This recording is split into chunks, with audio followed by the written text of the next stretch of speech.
Hello दोस्तों, आप लोगों का स्वागत है वेब सफर में। आज हम अपने सफर में आपको लेकर चलेंगे स्टॉकहोम में। इस वीडियो में हमारे साथ आपको जानने को मिलेगा स्टॉकहोम में घूमने का सस्ता तरीका, देखने को और एक्सपीरियंस करने को मिलेगा ओल्ड स्टॉकहोम यानी गमला स्थान का वर्ल्ड फेमस आर्किटेक्चर, और हम आपको लेकर चलेंगे दुनिया के one of the most prestigious award Nobel prize पर बने हुए म्यूजियम में। साथ साथ हम आपको ये भी बताएंगे कि अगर आप स्टॉकहोम में ट्रैवल कर रहे हैं तो आप कॉस्ट इफेक्टिवली कहां रुक सकते हैं, और शेयर करेंगे उस लोकेशन पे जहां पर हमने स्टे किया था। स्टॉकहोम जो स्वीडन की कैपिटल है, नॉर्दर्न यूरोप के स्कैंडिनेवियन कंट्रीज में गिनी जाती है। ये बहुत सारे आइलैंड से मिलकर बनती है, इसलिए यहाँ पर बोट से ट्रैवल करना बहुत कॉमन होता है। अगर आप बैकपैक कर रहे हैं और आप सोलो ट्रैवलर हैं तो आप हॉस्टल्स और डॉर्मेटरीज में रुक सकते हैं। कोशिश कीजिएगा कि आप स्टॉकहोम सिटी सेंटर के आसपास रुकें। पब्लिक ट्रांसपोर्ट्स बहुत ही इजीली एक्सेसिबल होते हैं, तो आसानी से आप कहीं भी ट्रैवल कर सकते हैं। अगर आप फैमिली के साथ या कपल के तौर पर ट्रैवल कर रहे हैं तो आप अपार्टमेंट्स भी रेंट कर सकते हैं या होटल में स्टेज कर सकते हैं। इसके लिए आप एयरबीएनबी या Booking.com का सहारा ले सकते हैं। हॉस्टल में पर डे चार्ज करीब 2000 से 2500 रुपए का आता है, जिसमें आपको एक डॉर्मेट्री के तौर पर एक बेड दिया जाता है। वहीं पर आसानी से मील्स भी अवेलेबल होते हैं। यदि आप अपार्टमेंट में एयरबीएनबी के थ्रू रुकते हैं तो जनरली यही चार्ज 4000 से 5000 रुपए पर नाइट का आता है। मैं सजेस्ट करूंगा कि आप अगर एयरबीएनबी या Booking.com से बुक कर रहे हैं तो आप आसानी से होस्ट की रेटिंग देखकर, रिव्यूज देखकर जरूर बुक करें, और साथ ही साथ आपकी आइटिनरी पर भी डिपेंड करेगा कि आप स्टॉकहोम के किन पार्ट्स में घूमना चाहते हैं। ओल्ड स्टॉकहोम थोड़ा टूरिस्टी पार्क है, तो वहां पर घूमने के लिए आपके चार्जेस बढ़ जाते हैं। लोगों ने जहां पर स्टे किया था उसका लिंक मैंने डिस्क्रिप्शन में दे दिया है। जहां हम रुके थे वहां की एक खास बात ये थी कि आपको एक यूनिक कोड दिया जाता है, जिसमें आप आसानी से कोड डालकर अपने रूम में एंटर कर सकते हैं। बिल्डिंग का एक कोड दिया जाता है। अपेरेंटली पूरा प्रोसेस ऑटोमेटेड होता है और आपको अपने होस्ट से मिलने की जरूरत ही नहीं होती।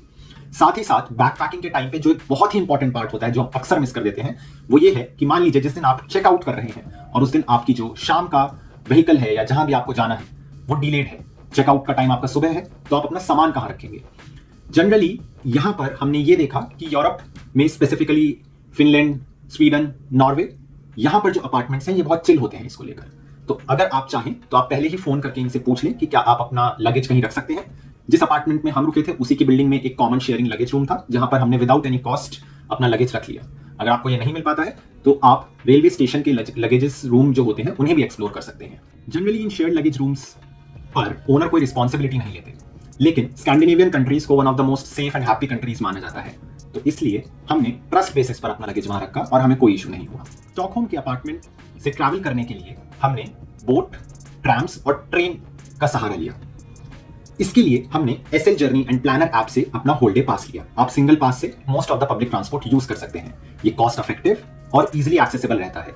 आपको हर जगह जाकर बार बार टिकट परचेज करने की जरूरत नहीं पड़ती और आप सिर्फ एक क्लिक के माध्यम से आसानी से ट्रैवल कर सकते हैं। मैं आप सभी को रिकमेंड करूंगा, यदि आप ट्रैवल कर रहे हैं तो आप इस ऐप को जरूर डाउनलोड कर लें। गमला स्थान के ट्राम स्टेशन से उतरकर आप वॉक करते हुए पहुंच सकते हैं गमला स्थान की गलियों में। सबसे जरूरी बात, अगर आप हमारी तरह नवंबर के महीने में ट्रैवल कर रहे हैं तो इंश्योर करें कि अपने साथ एक मोटी विंडशीटर और छाता या रेन कोट जरूर रखें, क्योंकि ये वो मौसम होता है जब बारिश भी होती रहती है और ठंड भी पड़ती है। 13वीं सेंचुरी में बना गमला स्थान में आज भी 16वीं और 17वीं सदी की बिल्डिंग्स खड़ी हुई हैं। जब आप यहाँ घूमेंगे तो आपको ऐसा लगेगा जैसे इतने सारे वाइब्रेंट कलर्स के बीच आप पुराने यूरोप में पहुंच गए हैं। आज भी इस सिटी को यूरोप की one of the most well preserved city के तौर पर माना जाता है, और यहाँ मौजूद कैफेज आपको खाने के साथ साथ बहुत ही ऑथेंटिक वाइब्स देते हैं। गमला स्थान या ओल्ड स्टॉकहोम पहुंचने के बाद आप आसानी से ट्रैवल करके इसके सेंटर में जा सकते हैं और वहां आपको मिलेगा नोबेल प्राइज म्यूजियम। यहां पर आप देखेंगे कि यहां पर टूरिस्ट का तांता लगा रहता है। आप पाएंगे कि नोबेल प्राइज म्यूजियम में जो एंट्री है वो 140 स्वीडिश क्रोनोस यानी करीब 1100 रुपए पर पर्सन पड़ती है। यदि आप सीनियर सिटीजन या स्टूडेंट हैं तो यही एंट्री फीस करीब 100 स्वीडिश क्रोनोस हो जाती है, यानी 784 रुपीस के आसपास। और अगर आप 0 to 18 ईयर्स की एज ब्रैकेट में आते हैं तो यहां एंट्री करना एकदम फ्री है। यहां पर अगर आप आए हैं तो म्यूजियम के अंदर जरूर जाएं। दुनिया के one of the most famous prize, Nobel prize की जो हिस्ट्री है इसमें बहुत ही अच्छे से डिपिक्ट की गई है। आपके लिए यहां पे जाना बहुत ही मजेदार है। 10 दिसंबर 2001 को इनॉग्रेट हुआ नोबेल म्यूजियम अल्फ्रेड नोबेल द्वारा स्टार्ट किए गए नोबेल प्राइजेस की हिस्ट्री को डिपिक्ट करने के लिए बनाया गया। नोबेल प्राइज स्टार्टिंग में 5 कैटेगरीज के लिए शुरू किया गया: medicine, physics, chemistry, literature and peace. इसमें 6th वर्टिकल इकोनॉमिक्स को बाद में ऐड किया गया। जो 5 फील्ड्स हैं जिसमें नोबेल प्राइज दिया जाता है उसमें आज तक जितने भी विनर्स रहे हैं उन सभी की लाइफ जर्नी और ओवरऑल नोबेल म्यूजियम की हिस्ट्री, नोबेल प्राइजेस की हिस्ट्री बहुत ही अच्छे से डिपिक्ट की गई है। नोबेल म्यूजियम के अंदर अपने आप में एक बहुत ही रोचक और इंटरेस्टिंग दुनिया है। ज्ञान विज्ञान से भरी दुनिया के साथ साथ यहाँ पर आपको इतिहास के बारे में भी जानने को मिलेगा, जहां आपको एक तरफ साइंस और हिस्ट्री एक साथ देखने को मिलेगी, वहीं दूसरी तरफ आपको डिजिटल मीडियम से सभी नोबेल प्राइज विनर्स की लाइफ जर्नी के बारे में भी जानने को मिलेगा। यहाँ पर आप आसानी से एक पूरा दिन बिता सकते हैं। हमने यहाँ पर 2-3 घंटा बिताया क्योंकि हमें एंट्री करने में ही लेट हो गया था, और जो म्यूजियम है वो शाम को 5 बजे के आसपास बंद हो जाता है। हमारे पास सिर्फ 3 घंटा थे और हमने 3 पूरे घंटे बिताए। नवंबर के महीने में स्कैंडिनेवियन कंट्रीज में शाम रात भी जल्दी हो जाती है, तो करीब 5 बजे पूरा अंधेरा होने लगा था। दोस्तों, दुनिया का one of the most prestigious prize Nobel prize अभी तक बहुत सारे लोगों को मिला है। हमारे यहाँ से इंडिया से भी अभी तक 9 ऐसे लोग हैं जिन्हें अलग अलग कैटेगरीज में नोबेल प्राइज मिल चुका है। क्या आपको उनमें से सभी 9 का नाम पता है? अगर हाँ, तो कमेंट बॉक्स में जरूर लिखें। अगर एक का पता है तो उसी एक का भी लिख दें।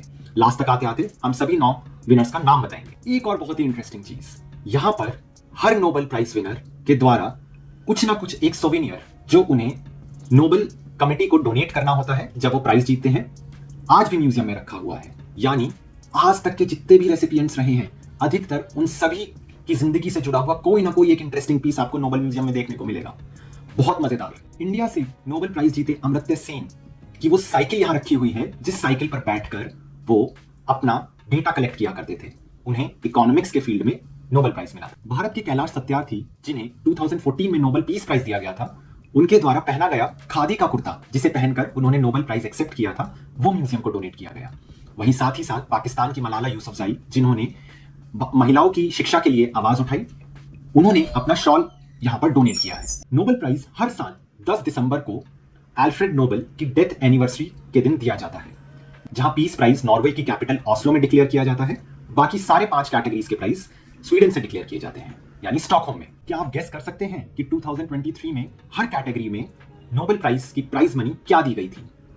जी हां, ये थी पूरे $1 मिलियन, यानी करीब 8.5 करोड़ इंडियन रुपीस। इसके अलावा नोबेल प्राइज विनर्स को एक डिप्लोमा और एक मेडल भी दिया जाता है। मेडल्स के रेप्लिका भी म्यूजियम में रखे हुए हैं। पूरे म्यूजियम में सभी नोबेल विनर्स की हिस्ट्री के साथ साथ बहुत कुछ करने को भी रखा हुआ है।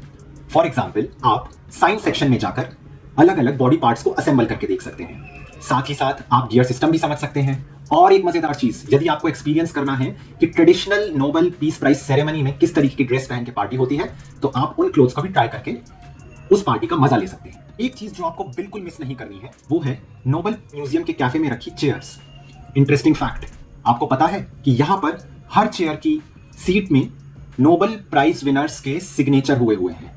यानी अगर आप उस चेयर पर बैठकर कॉफी पी रहे हैं, तो आप एक्सपीरियंस कर सकते हैं कि नोबेल पीस प्राइज विनर्स और अलग अलग कैटेगरी के विनर्स के सोवेनियर उन चेयर की जिंदगी का हिस्सा। दोस्तों, हम अपनी वीडियो के एंड की तरफ आ गए हैं। तो अभी तक जो 9 इंडियंस हैं जिन्होंने नोबेल प्राइज जीता है, उनके नाम स्क्रीन पर दिए हुए हैं। साथ ही साथ यदि आप कमलास्थान ट्रैवल कर रहे हैं, तो आपको रॉयल गार्ड सेरेमनी बिल्कुल नहीं मिस करनी है। हमने भी उस सेरेमनी को अटेंड किया और उस सेरेमनी का लिंक इस वीडियो में दिया हुआ है, तो जरूर जाएं और देखें। इस सफर में हमारे साथ ही बने रहें। हम आगे और वीडियोस के साथ लौटेंगे। धन्यवाद।